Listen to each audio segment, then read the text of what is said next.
Halo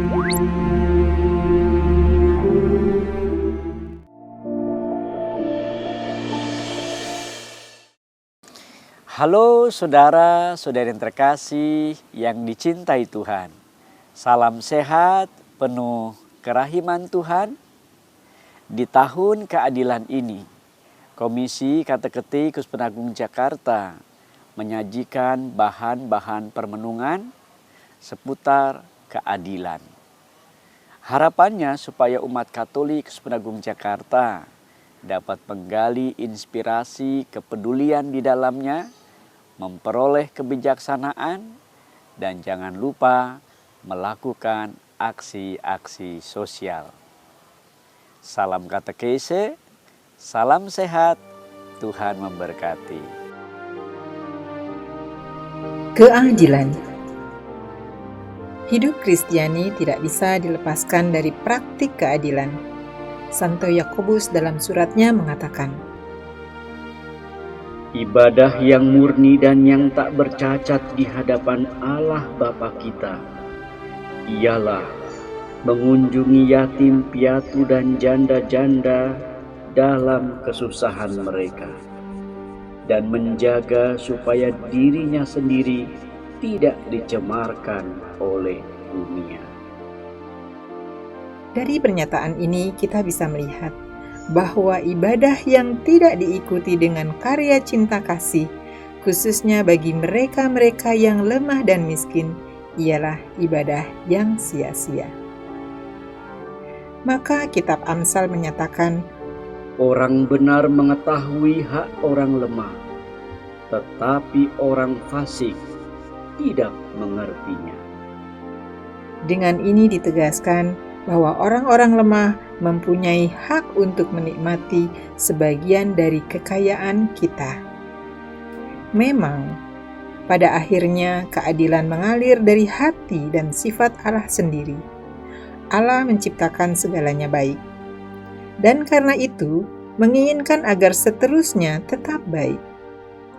Maka ketika alam semesta tercemar oleh dosa, Allah tidak tinggal diam, melainkan berupaya agar seluruhnya kembali baik lagi.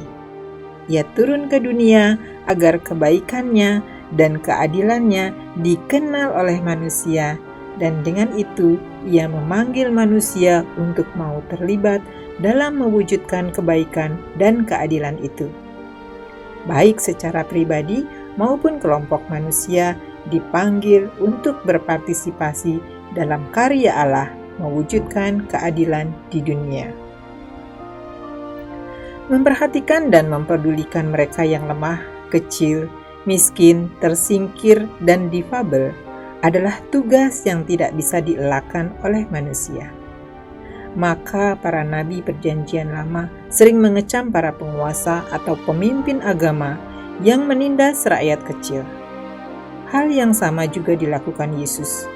Ia mengecam ahli-ahli Taurat dan orang-orang Farisi yang menelan rumah janda-janda dan tidak menunjukkan rasa keadilan dan belas kasihan.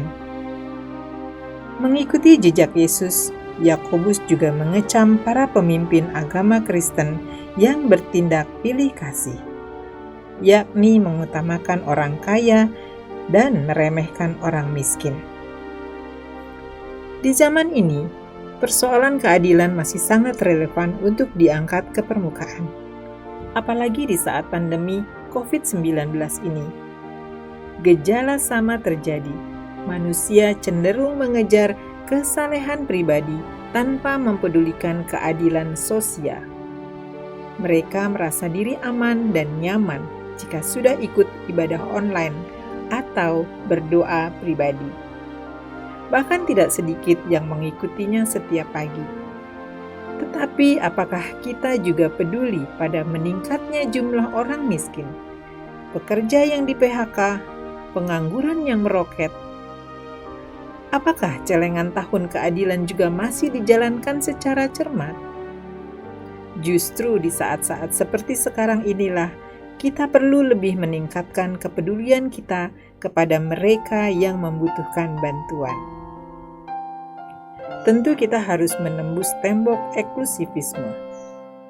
Jangan sampai kepedulian kita hanya terpaku pada kelompok umat kita sendiri. Kita harus memperhatikan siapapun yang memerlukan bantuan kita tanpa pandang bulu. Bagaimana kita bisa menjadi garam dan terang dunia jika kita hanya berkutat pada lingkungan kita sendiri dan menutup mata pada masyarakat di sekitar kita? Dalam Injil dan Kisah Para Rasul, kita melihat orang-orang Kristen melayani orang miskin dan terpinggirkan, bahkan menantang struktur masyarakat yang membebani mereka. Hari-hari ini kita memiliki lebih banyak peluang untuk memperluas dan meningkatkan kepedulian dalam masyarakat kita. Jika kita mau memanfaatkan peluang ini, baik secara pribadi maupun kelompok, kita bisa mematahkan pandangan skeptis banyak orang yang menganggap agama sebagai pengganggu kehidupan bersama, memecah belah, dan sumber ketidakadilan.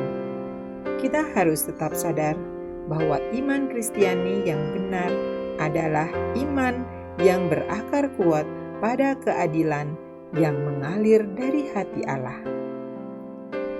Bagi mereka yang memiliki kemampuan untuk mempengaruhi kebijakan dan perundang-undangan publik, memperjuangkan nasib orang kecil, lemah, miskin, dan tersisih merupakan hal utama yang harus diperjuangkan. Kita harus terus merenungkan bagaimana keadilan kerajaan Allah menuntut keterlibatan kita, menjadikan segalanya baik kembali. Saudara-saudara yang terkasih, demikianlah katekese singkat pada kesempatan kali ini. Semoga berguna untuk pendalaman iman dimanapun kita berada. Tuhan memberkati.